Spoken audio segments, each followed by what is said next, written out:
Hello and welcome to the crux of medtech. We go beyond the buzzwords, bringing you the insights from the innovators, investors, and leaders who are driving this life-saving space forward. Because I'm absolutely fascinated by the stories that people have to tell in medtech. As someone who works in this sector on a daily basis, I come across so many interesting people and so many interesting stories that I think the world deserves to know about. Welcome to the crux of medtech. Hello, Ray, and welcome to the podcast. Good morning. Thank you. Happy to be here. It's a pleasure to host you here. So, first of all, for people who don't know who you are, just give us a little bit of context, a helicopter view of your career and the highlight being Axonics. Sure, no worries. So I've been in the medical device business for the better part of over 40 years. Been involved in all kinds of projects and companies and technologies.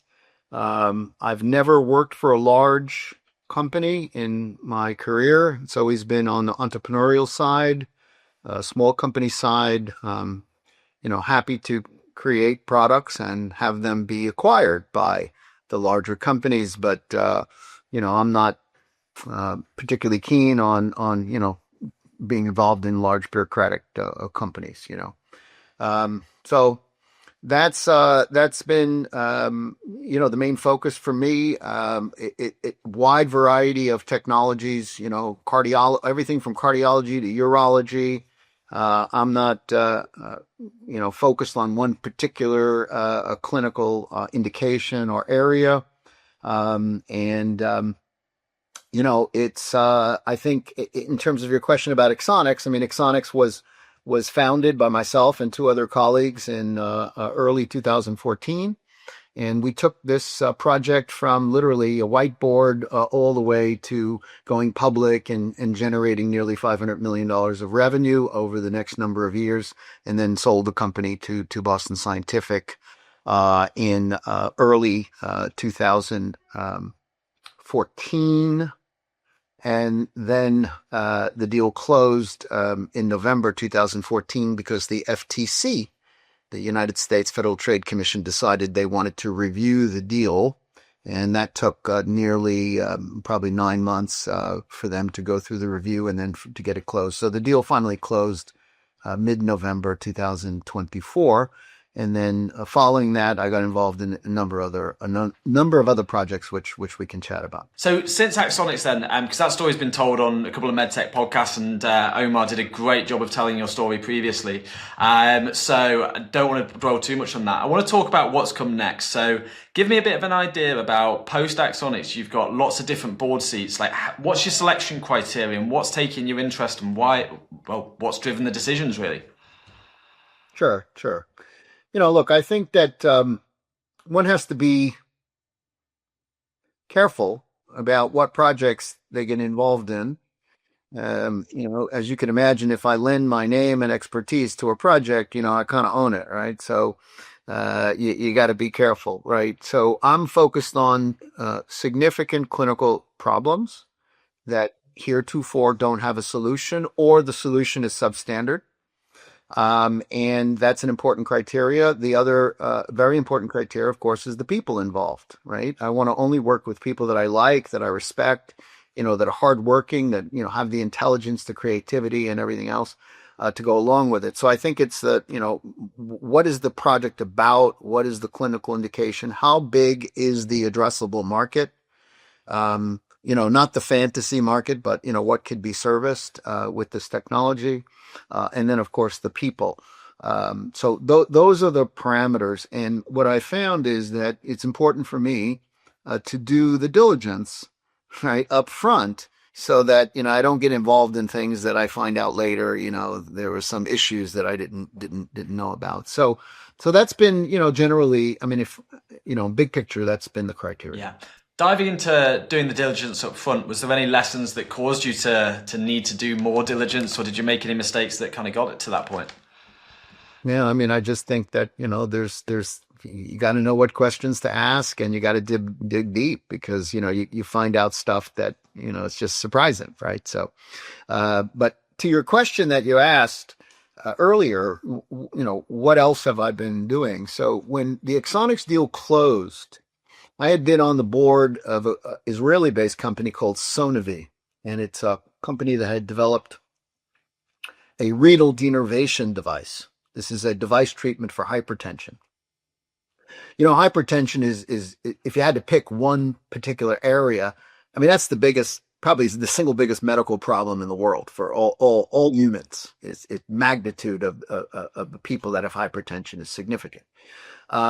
So anyway, I became the chairman of that company the night the deal closed, right? The idea was I was on the board, but now, okay, I'm chairman, and let's see what we can do to transact this company. And then began negotiations, even though the company was just starting its pivotal study, began negotiations with Boston Scientific and worked through the holidays and were able to get the deal done, approximately $600 million transaction. We announced the deal in March of 2025, and then the deal closed a couple of months later. So that was the first thing that I, really dug in and got involved in.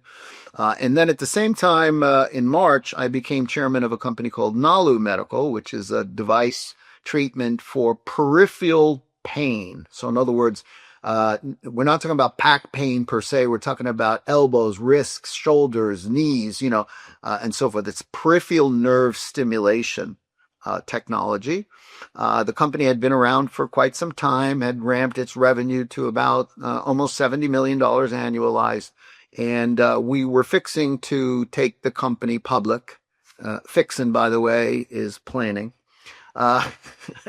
And on the way to the public offering, we wound up selling the company also to Boston Scientific. The net price there, taking their ownership out, because they had invested in that company. They owned some shares. The net deal was $533 million. So we got that closed in October, or we got it signed in October of 2025, and we expect it to close and fund sometime later this month. Okay. So those were two, really cool projects that I got involved in and helped to exit those companies. And coincidentally, it just so happened that it was Boston Scientific who bought Axonics, Boston Scientific who bought Sonovi, Boston Scientific who bought Nalu. Now, Boston Scientific hasn't stopped. Yeah. I mean, as of Monday, Penumbra. They made a big splash and bought Penumbra for whatever it was, $14 million or $15 billion. So these guys they're on a tear, and they're looking to also acquire revenue inorganically and continue to grow their company. So they have been by far the most active buyer in the marketplace amongst the medical device strategics. And so maybe it isn't so coincidental, right, that they acquired three companies that I happen to be involved in, Why do you think Boston is so acquisitive at this time? What do you think is driving that? Well, take this with a bit of a grain of salt, but the other strategics are sleeping at the wheel. I mean, think about it. J&J made a big splash, a couple of years ago when they bought one of the major players there, Shockwave, paid a big price for that. Medtronic hasn't done a deal of any consequence in years, so they've been very quiet. We don't see much from Abbott, in the space. J&J, bought a couple of valve companies in 2025. But unfortunately, they bought two companies with the same clinical indication, and the FTC this week also just blocked that deal completely. They went to court, they sued the FTC, and the FTC prevailed. Because how do you buy two companies that have the same exact indication at the same exact time and not expect an anti-competitive issue to pop up? So in any event, but my point is that they have not been nearly as inquisitive as Boston Scientific, and Boston recognizes that, you're either going to be a development company where you're going to be constantly plowing money into R&D, right, to develop your own stuff, or simply just buy what other people have done. And their attitude is, earlier stage companies have the freedom and flexibility and the drive to create cool products. They're happy to let companies do that work and then just come in and step in at the right time. Now, they don't always buy revenue generating companies. They will buy companies that have technology that fills a gap in their portfolio. So there's an example, right? The Sonovi, for renal denervation fills a gap. They want to compete with Medtronic and Recor. So they're going to be in the market. They'll be a little bit later than the other players, but they'll be in that market. That's a good example. Nalu with peripheral nerve stimulation, same thing. They have a big franchise in pain for spinal cord stimulation. And this is a nice adjunct to that as well. So, they're always looking to add something their competitors don't have, strengthen their position in the marketplace. I think Axonics is a great example, where Boston has almost 40% market share in urology in America. And, then you bring another a growth leg, if you may, to the stool, and why not, right? I mean, they want to plow on that revenue. They obviously want revenue that has good gross margins and all that, and then they'll work on integration and reducing cost of goods and all that. I mean, these large companies are really good at manufacturing, right? And being able to do that with high quality, reduce cost of goods, and so forth. And then obviously they have the feet on the street and the listening amongst customers for the products that they bring, right? I mean, if you're in urology, and I mean, you've got Boston Scientific product all over the place because the next nearest competitors only has 7%. So, and then we can go to cardiology and we can see their position there. So in any event, look, I think it's great that they're doing this because we need buyers.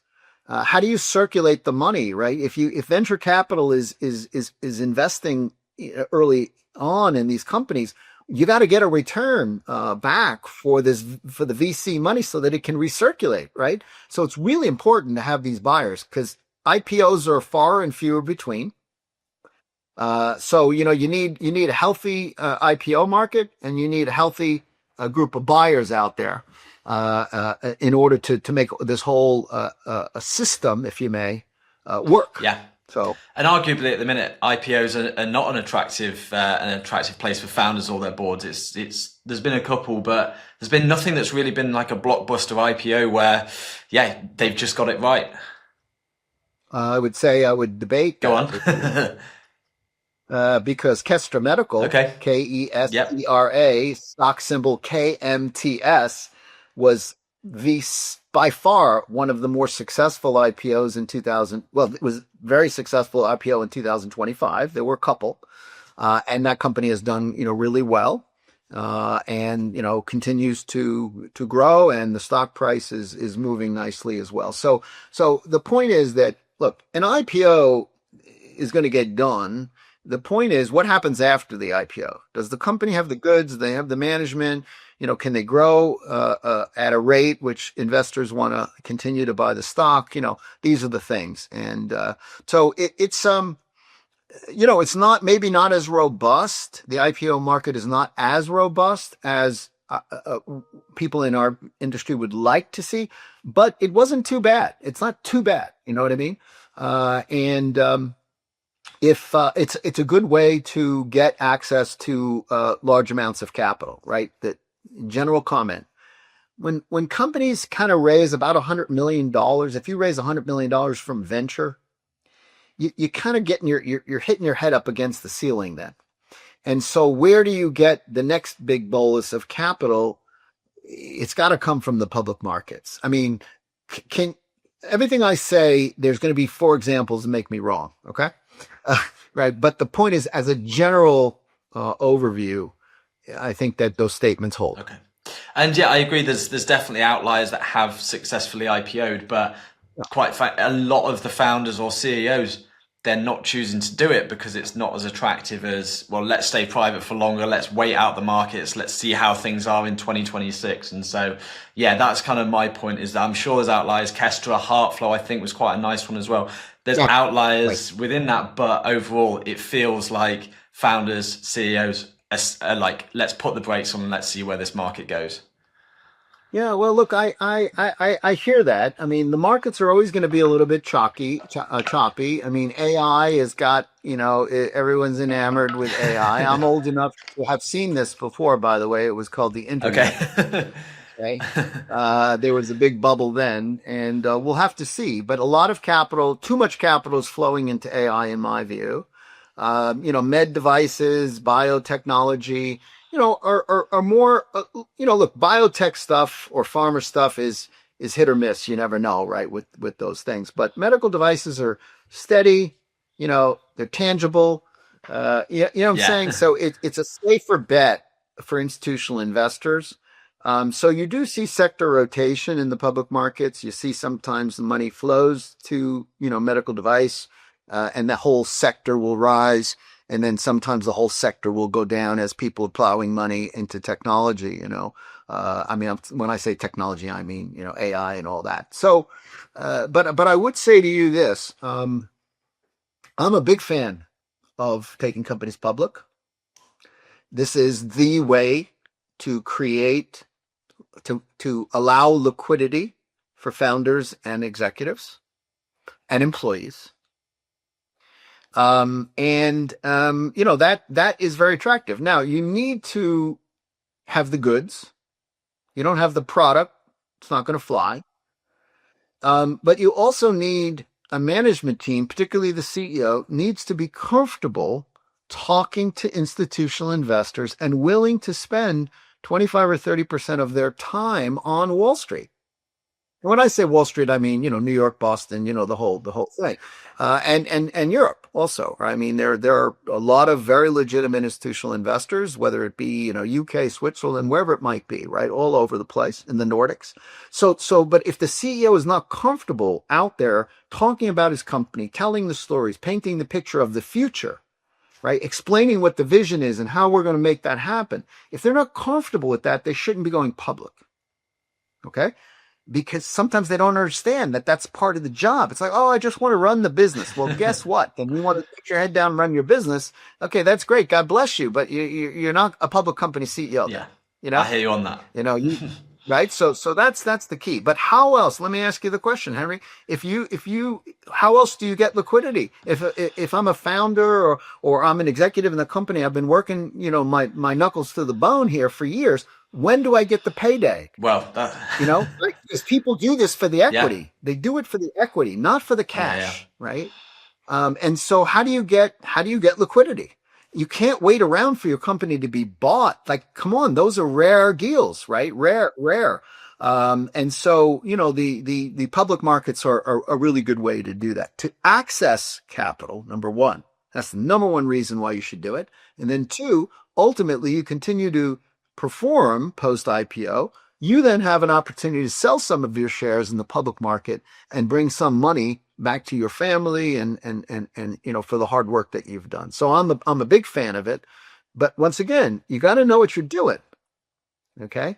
And if you don't, and you don't have experience, and this is something that's unique, then find someone, invite them on your board as an independent director who has the experience, and they can help you get it done. Yeah, buy the expertise in. I'm interrupting this episode to bring you a word from our sponsors, TTP. TTP is a leader in complex medical technology development with deep scientific and engineering expertise. They support ambitious medtech companies in solving high-risk, high-complexity challenges where there's no margin for error. Whether you're tackling uncharted technical territory or racing to bring a product to market, TTP provide clarity and direction. By de-risking innovation and ensuring seamless alignment with regulatory and manufacturing demands, TTP help you move forward with speed and confidence. To find out more, check out the show notes. We could chat more public markets, but I want to go back to having 3 companies that you've been involved with acquired by Boston Scientific. What was the raw ingredients behind those companies that ultimately got them acquired? Is there something beyond just needing to fit that technology and clinic into making them competitive? Was there anything beyond that founders can be aspiring to in companies? No, look, I think, you have to have the goods, man. Okay, you got to have the goods. You got to have the goods to raise capital. You got to have the goods to attract the right people. And you sure as hell have to have the goods if you want to sell it. So my point is it all comes back to what do you got? Right? What do you got? And I think a lot of folks, they are real confused about what they got and the value that it might have and where its place in the marketplace could be. So, it all starts with that. And I would tell you, you asked me, so why did they buy it? Well, because these companies had the goods. So that number one, that's the key thing. You can't look. I think I'm really good at what I do. I think and I think I can help get a deal done. But the point is, if I ain't got the goods, there's no deals getting done, man. You can't wave your arms and chat your way through a transaction and diligence unless the proof's in the pudding. Okay, so you've got to have the goods. Yeah, you got to have it, man. You got to have it, and you got to be damn sober about what you got. You got to be really sober about it. You got to truly understand, what have I done? Where's the place in the marketplace? How big of an opportunity is this? What is the addressable market that you're going after? Because you're not going to get a big price in the end unless you've got a big market to go after. So where are you saying there's a lot of people who don't really know whether they have the goods or not? So tell me a little bit more about what you mean by that, or what you're spotting in companies. The point is that people get involved in projects sometimes that are just purely incremental. It's just, okay, I'm making something that's just incrementally better than what has come before it. Oh man, is that a standalone company? Can you create a valuable standalone company? Or you're bringing a product to market that there's already 3 or 4 large strategic players in the marketplace and you want to go and compete. You want to be the 5th person in a 4-man race. That's insane. But I see people, spending a lot of time in their lives, doing that kind of stuff. So I think if you start a project and you don't understand what the size of the market is, who the potential buyers are going to be, how you're going to be able to execute, then, you shouldn't be doing this. Okay. You know what I mean? These are the things. So I find that, it just, when I get into the details, sometimes I'm like, okay, what you got is kind of cool, but I don't see how you're going to be able to raise a bunch of money and, create this company around this innovation, if you may, right? And I'll give you an example. Spyro Medical is a company that was formed in the 4th quarter of 2015. Okay. We did a $67 million Series A for a neurostimulation device to treat asthma. Never been done before. Complete white space opportunity, huge problem. Okay? That's a company. You can build a company around that. You can create competitive interest, meaning a potential buyer if you can prove it out in the clinical work, right? Okay, that's worth raising money. That's worth investing your time and energy, to do it. Okay. Somebody who has a new lead that is going to attach to some devices. Okay, nice. So maybe one of the players might want it, but you can't raise a bunch of money and, what I mean? And make a big deal out of it. It's a nice little thing you've created, but it belongs in somebody else's product line, not as a standalone company. So the Spyro Medical is a great example of a huge opportunity. And then you bring the people who know how to execute to bear in the project, and then you bring the investors, and voila, now you've got the formula to really go out there and make something work.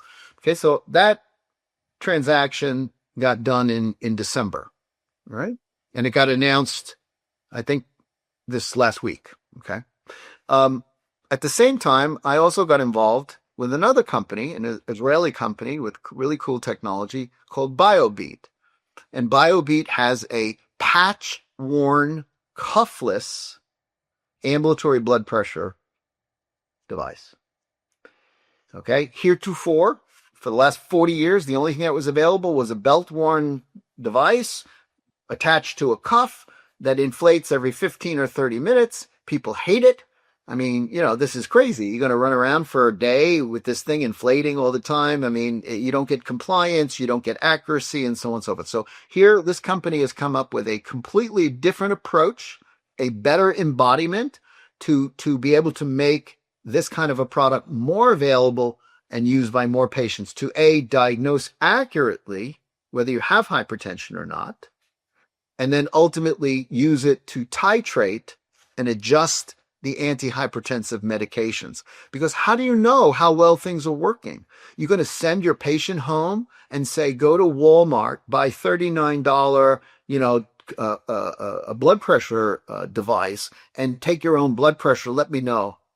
Well, what are you going to do? Then also instruct the patient to wake themselves up every hour in the evening to be able to take their own blood pressure. I mean, this is insanity, right?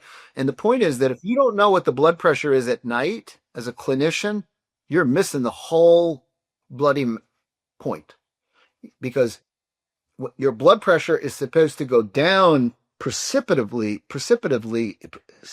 in the evening. And that's the circadian pattern. My blood pressure in the morning is lowest. It rises during the day, and it's supposed to go down dramatically during the evening so that when I wake up in the morning, it's lowest again. Well, what happens when your blood pressure rises the day and stays elevated at the nighttime? Then what? You got what's called masked hypertension, and you are at significantly higher odds of having cardiovascular death. So here's an example. I'm giving you two examples.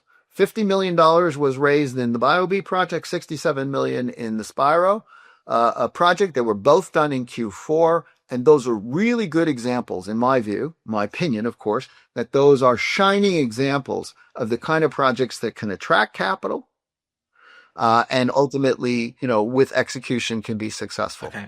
So I'm gonna dissect both of those, because I think it's just interesting to dive into some recent deals and things. So with the BioBeat one,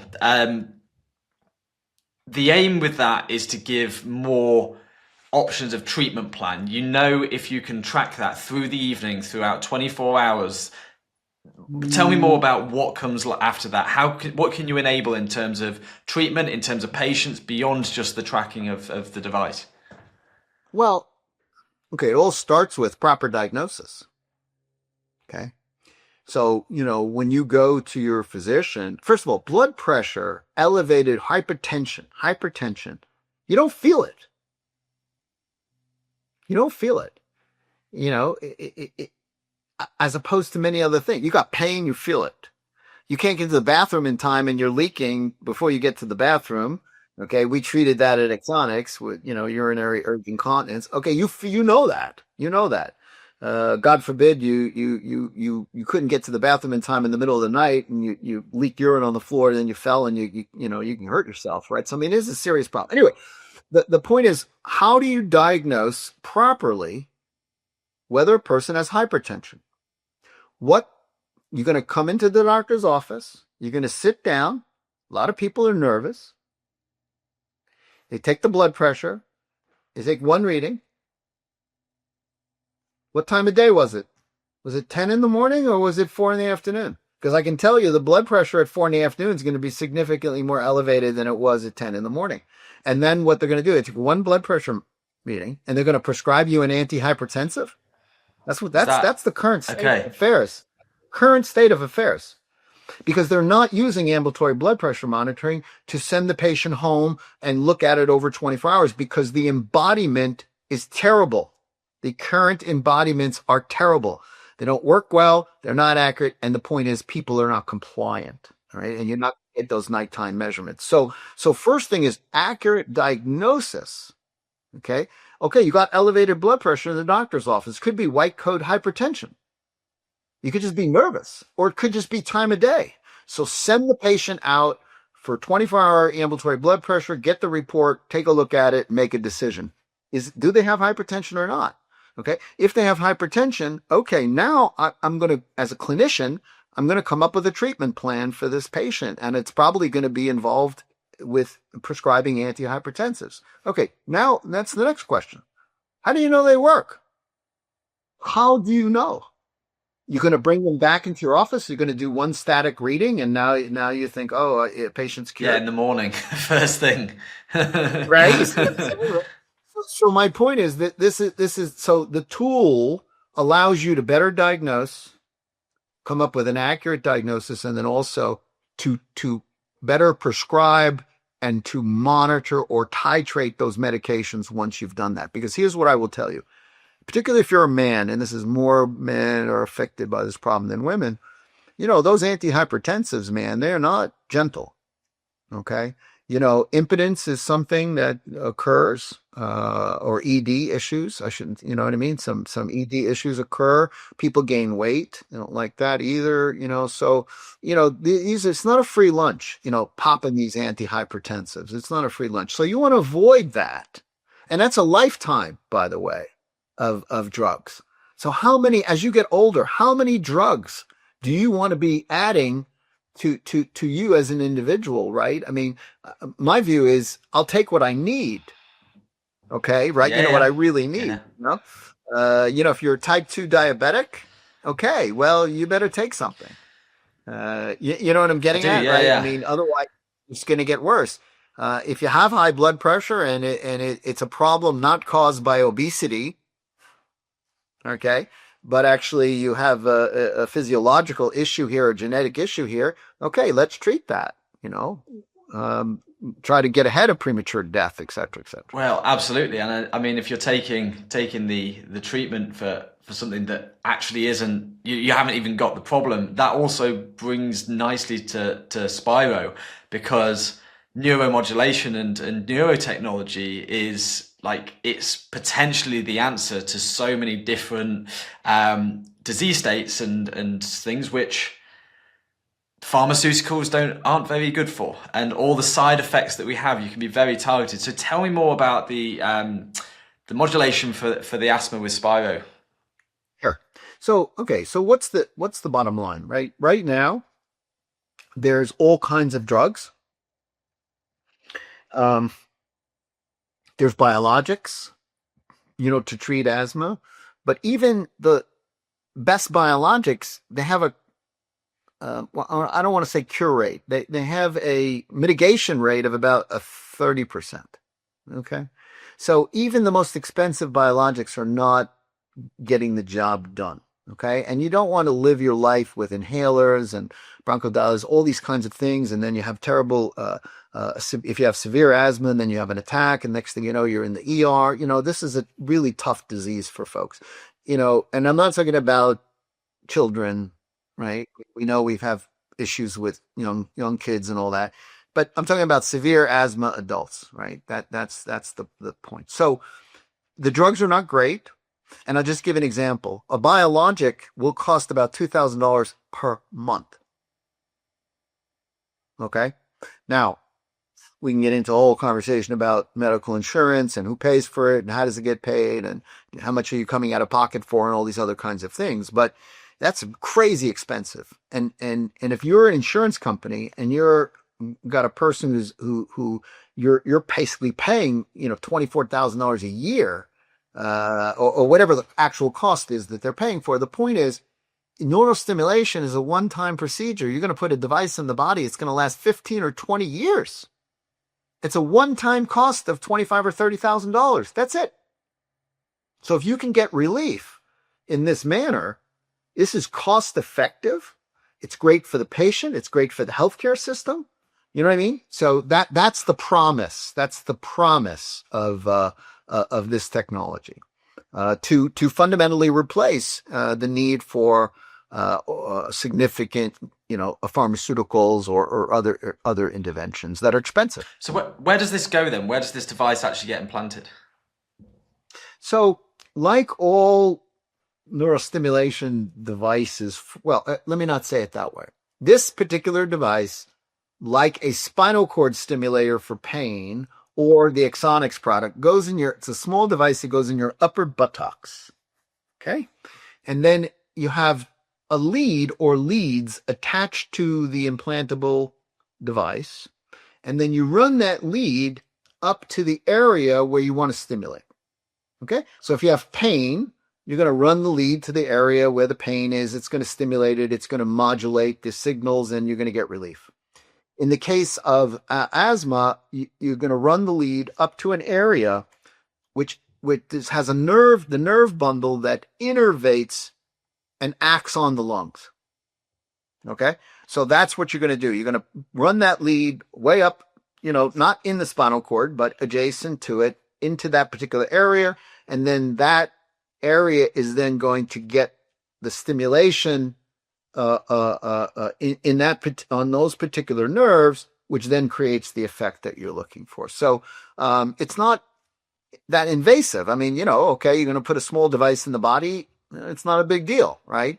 It's not restrictive in any way. If for whatever reason it needed to get explanted, you can, right? So, unlike, let's say, a knee replacement, okay? You better get a good surgeon and good product and get that in there, because you're not taking that out. Okay. So you know what I mean? But this is reversible. I mean, does it happen from time to time? Yeah, there may be a small percentage of people, for one reason or another, you need to do a revision or you need to get it replaced, because humans do funny things, right? Like drive their motorcycle, and fall, on their butt and, break the damn thing. Okay. Skydiving. I mean, people do crazy stuff, right? And so I've seen over my years in this business all kinds of crazy stories, and it happens. People get in accidents and things. So that's how that works. So it's really pretty straightforward as a concept. Now, no one thought about it before. Okay, cool. So that creates the opportunity. And what happened is this particular concept was, how do I say it, is almost by mistake. Not by mistake, but it was a doctor who had a patient who came in to treatment for pain, but had terrible asthma. And he actually experimented off-label by running a lead to this particular area, messing around with programming, and proved that, in fact, the patient got relief. And so this is an unusual project, and there happens to be a physician who did a bunch of off-label work and had data on about a dozen patients that showed that it worked. So that led to a lot of enthusiasm, to bring the team together and to get the thing financed. So this is very, very promising. Now, of course, the company has to replicate the results, because it was one doctor in one person's hands. They got to go to the FDA, get approval for a pivotal study, got to run that study, got to develop the product, a purpose-built product. You got to do all this work. So this is a good, 3-4 year kind of a journey before you have a approved commercial product that could go in the market. For sure. And one thing to note of both is, I mean, the Spyro especially, like, that's a really big Series A. BioBeat is a really solid size Series B. Spyro is a really big Series A. BioBeat, really strong Series B, but right. Spyro especially. So is this part of your influence saying go big or go home and just raise the money now while you can get it and let's move quickly? Like, tell me a little bit about these raises and... No question. Yeah. Sorry, Henry, to cut you off. No question about it. Go big or go home, man.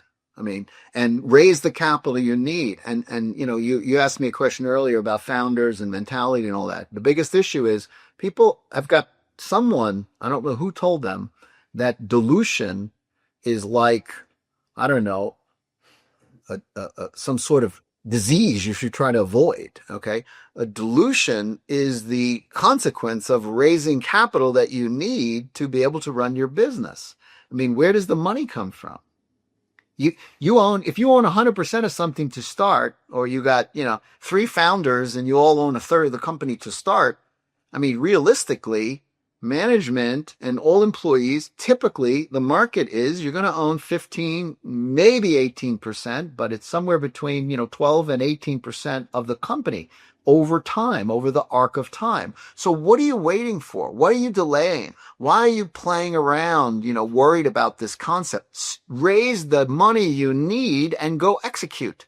And if you can if you can wind up where the people in the group own collectively 15% of the company, and you can make it successful, everybody's going to do really, really well. So Spyro is a good example.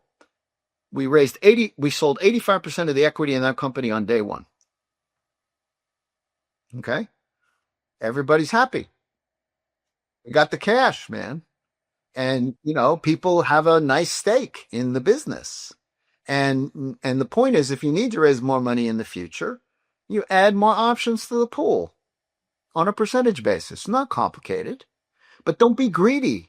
What's that expression, Henry? You probably know it, about the pigs getting slaughtered and I forget that, you can't be too greedy about it, and be smart. Be smart.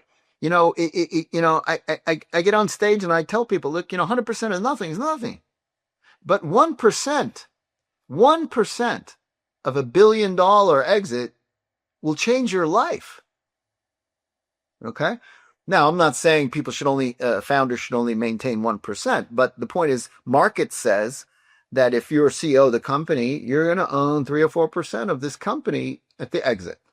If you're the CTO, maybe you're going to own 2 or 3% of the company. If you're the chief commercial officer, you maybe own 1% of the company. You know what I mean? But man, if you make it successful, everybody's going to do really well.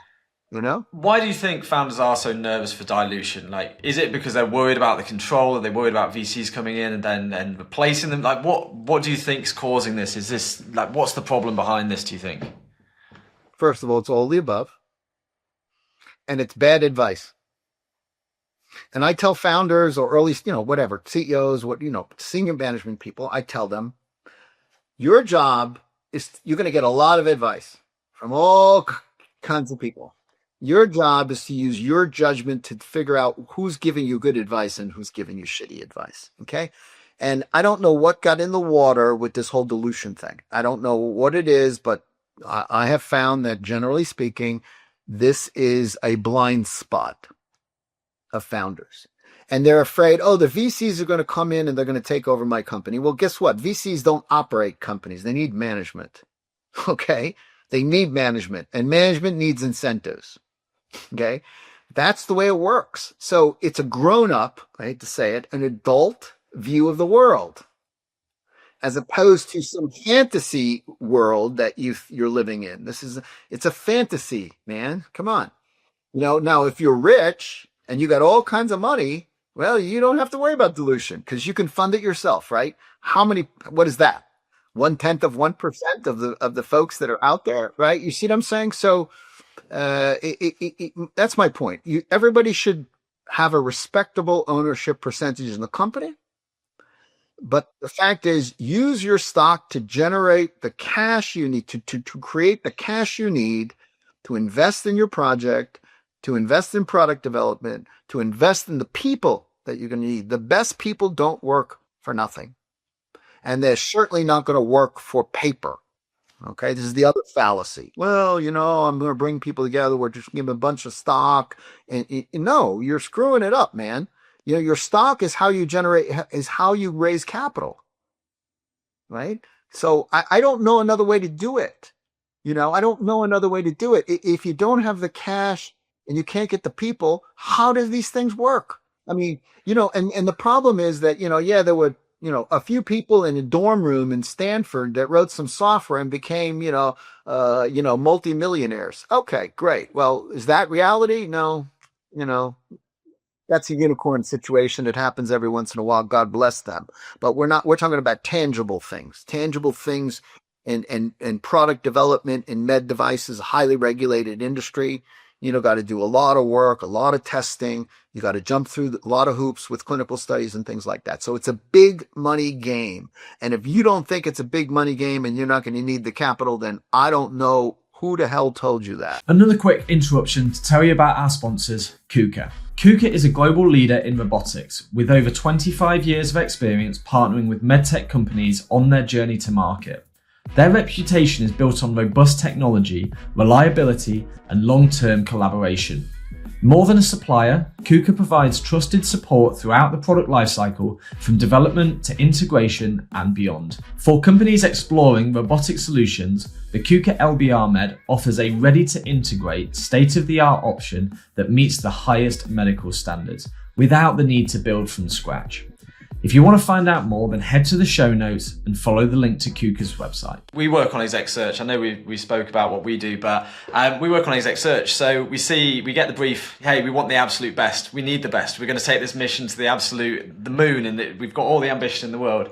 And it comes to making an offer, and they turn around and they're like, well, we're going to offer under what they're already making. And it's like, guys, what the hell are you doing? Like, you're not going to get the person if you're offering them less. Pay the people what they're worth. So no, I see that point. We try and coach and that's people. My philosophy, Henry. Yeah. That's my philosophy, right? I've been very consistent. Hire the best people, treat them with respect, pay them well, give them great healthcare benefits, make them owners in the company. And if you do all that, you have earned the right to press people to work really hard. Okay? But you can't not do those things that I just said, right? I mean, this is the thing. And the better the people are, the more experienced they are, the more they understand the value of equity. Yep. Especially if they've been involved in an exit. Yeah, they really understand.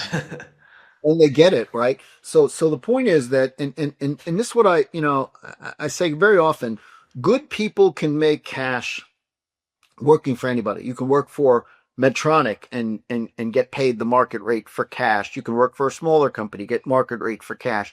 But how do you ever pile up any chips? Through equity and exits, equity and IPOs, as the only way your stack gets bigger. Okay? Okay, good. You get paid well. Great. Okay, good. You can run your life. You can have maybe you can buy a house. You can have a nice car. You can put your kids through school, whatever. But you're not going to really have any wealth of any consequence if you're just working for a paycheck. Indeed.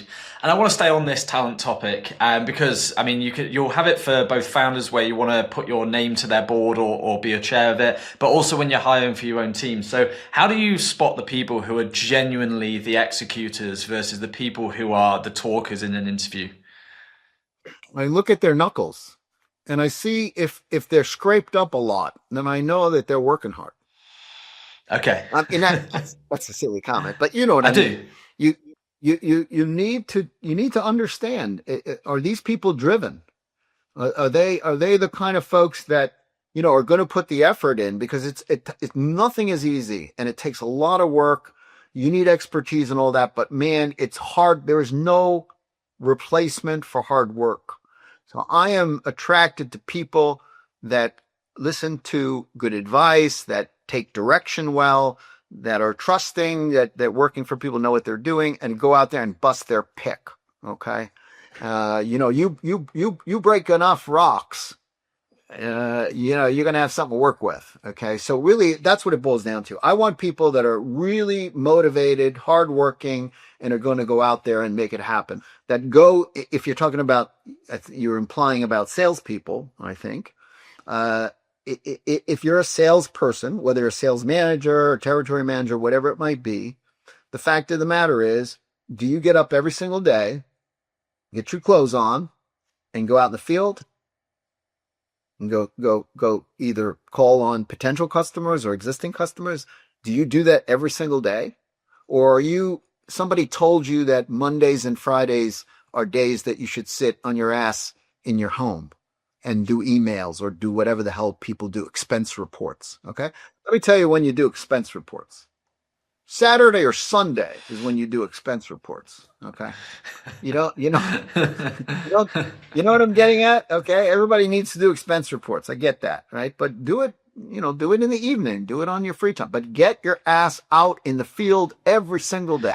So it wasn't just sales guys I was talking about, because there's also executives and things like that. But how do you actually pressure test for that? So we can talk about the kind of traits, we can talk about those skill tests, but actually what does an interview with Ray look like, and how are you pushing for, and if it's not giving away too many secrets for the people that you do interview, but... There's a million ways to get to the answers that you're looking for, okay? I mean, simple stuff. Hey, what time do you wake up in the morning?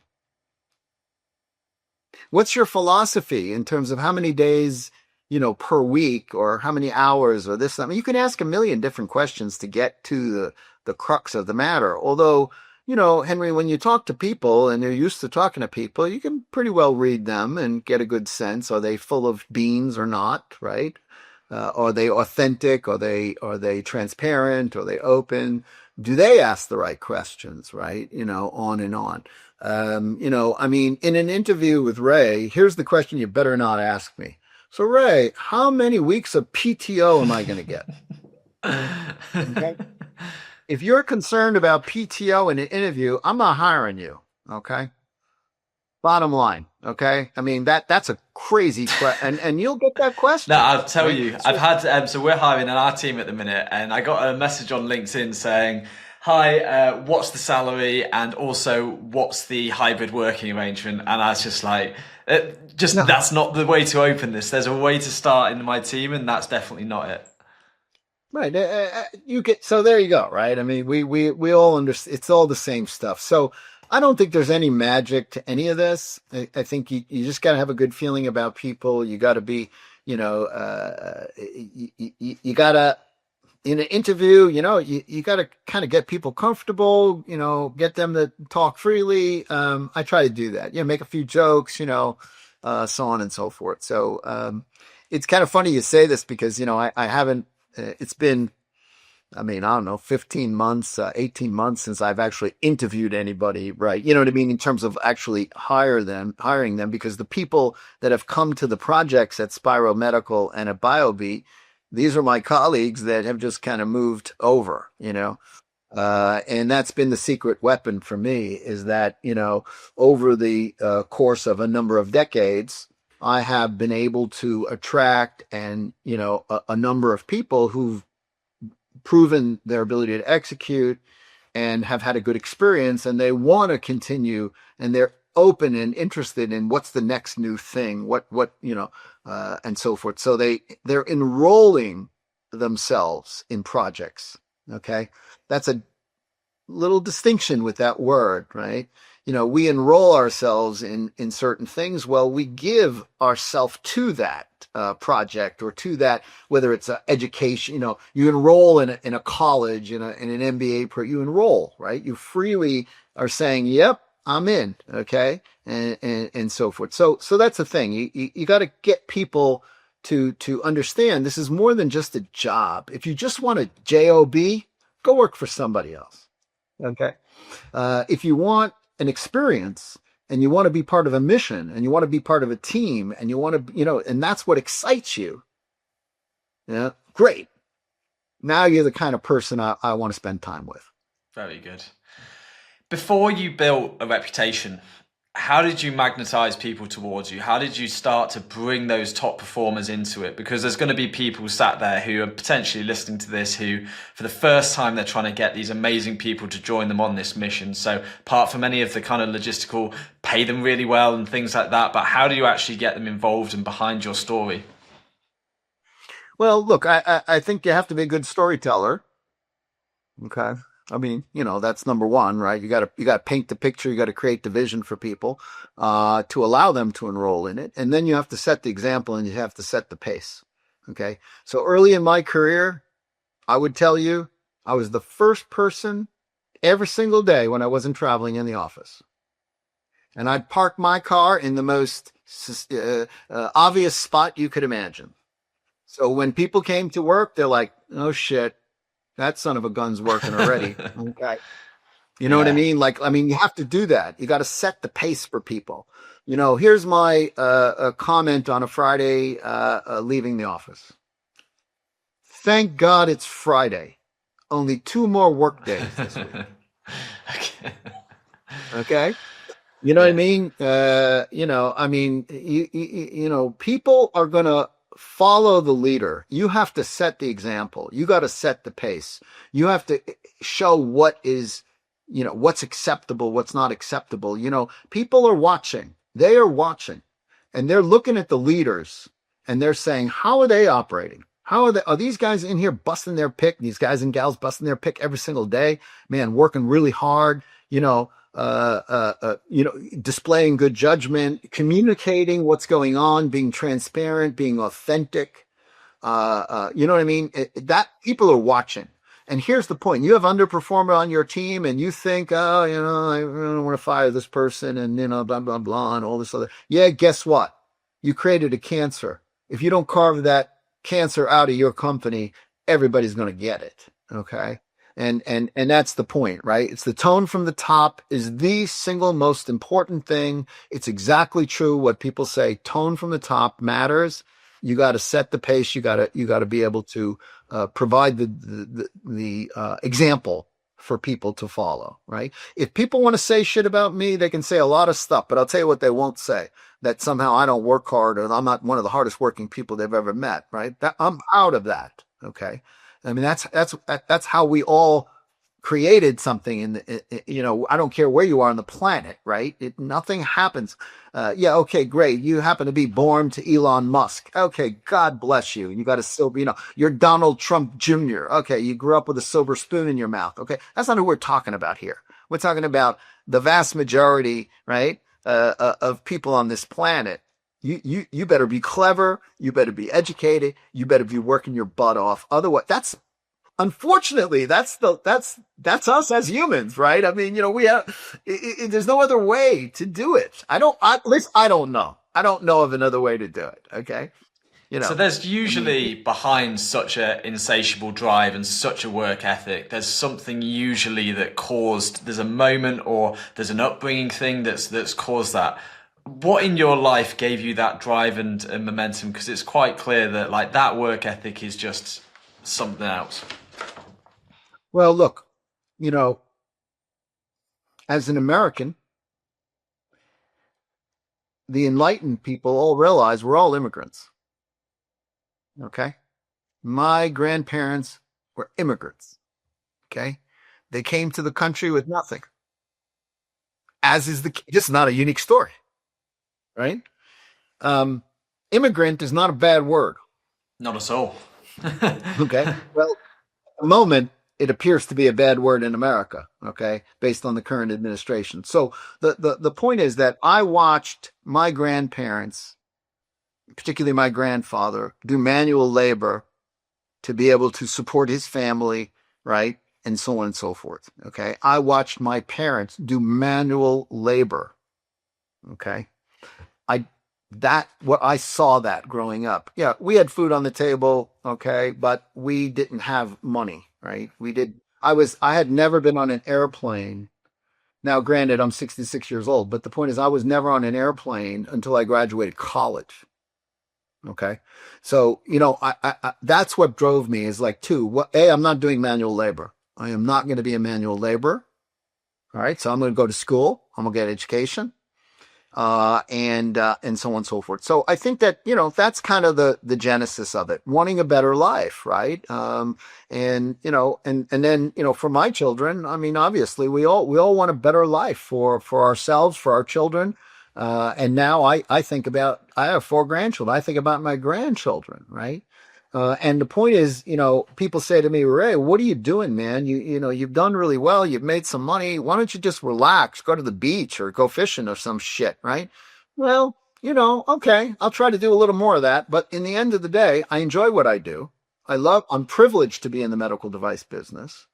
And I'm actually thinking about what can I do that's going to help make my grandchildren's life better. Okay. That's worth. So, I got the capacity. I feel good. I'm good. And I know what I'm doing. So I don't want to stop because, why stop? And besides, some people just play golf. All right. Well, I don't play golf. Okay. So to bring it round, like what comes next for you, Ray? Like what are you excited about? What the next steps hold for you and what are you looking for from the next part of life?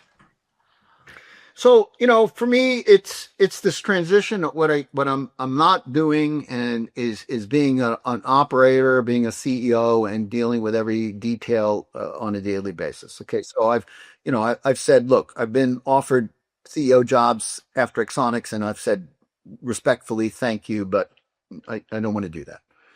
I'm interested in serving on boards.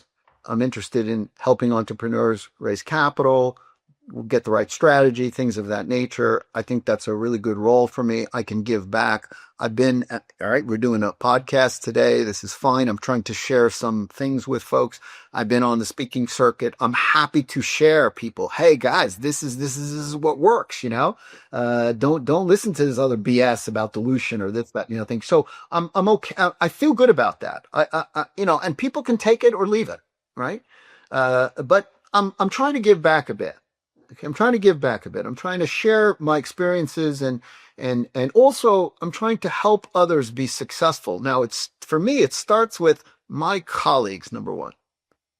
If you've been involved in a project with me over these years and you busted your pick, right? And you know what I mean? Then I'm going to try to support those individuals. These are people that have carried the water in projects I've been involved in. And if I can help them, in their project and to accomplish what they're looking to do, then that makes me feel great. A lot of cosmic reward for that, right? And in the end, Henry, it's really this. I never thought about this 40 years ago, but I'm actually driven by what we do and how it helps people. I know it's right. We talk about money, we're capitalists, this, that, the other thing. But in the end of the day, my colleagues and I have done stuff that have helped hundreds of thousands of people. I mean, one of these days, maybe I'll do some math and really look at it. But, that's fantastic. There's a lot of karma points associated with that. So that's why I feel privileged to be in this business, because we are helping people in the end. Is it hard? Are there sacrifices? All that stuff. But in the end, what we do helps people, and if it can help somebody get a better quality of life, sign me up, man. There's a lot of cosmic rewards for that. So we need, when you talk to people in our business in general, and I know it's, you talk to a lot of folks, you hear that theme, right? Constantly people are driven because they want to do their part in helping others. And God knows, Henry, we need more of that in the world today. Okay. We are off the rails in this world these days. Okay. We're going back in time. And it's terrible, right? It's terrible. So I see that. It makes me nervous, right? We need more good people, to do things to help, whether it's your neighbor, okay? Little things, right? Oh, I see some trash cans left out. Okay, well, I see that they must have gone away. Let me move the trash cans in for my neighbor. Let me, what I mean? I see somebody struggling, give them a hand. This little silly stuff I'm talking about, but I think we need more of that in today's world. We do. And there's many closing comments we could talk about that are outside of medtech on that, but I think that's a great way to end it. So, Ray, from my side, thank you so much for joining me today. Absolutely a pleasure chatting with you. I appreciate the opportunity, and I'll look forward to seeing the podcast. Thank you so much for joining me on the Crux of MedTech podcast. If you're not already doing so, please go ahead and subscribe on YouTube or follow the podcast on Spotify or wherever you get your podcasts. This podcast is proudly brought to you by Crux. Crux is a medtech search firm which places pioneers in transformative roles to help us live longer, healthier lives. We do 3 things for companies. We help hire world-class executive talent. We help companies raise investment from Series A to Series C and execute upon M&A. And we also are building a community of medtech leaders to facilitate peer-to-peer learning and accelerate the companies to help them go faster. If you're interested in any of those 3 things, please reach out to me on LinkedIn or follow the link in the show notes to find out more. Thank you.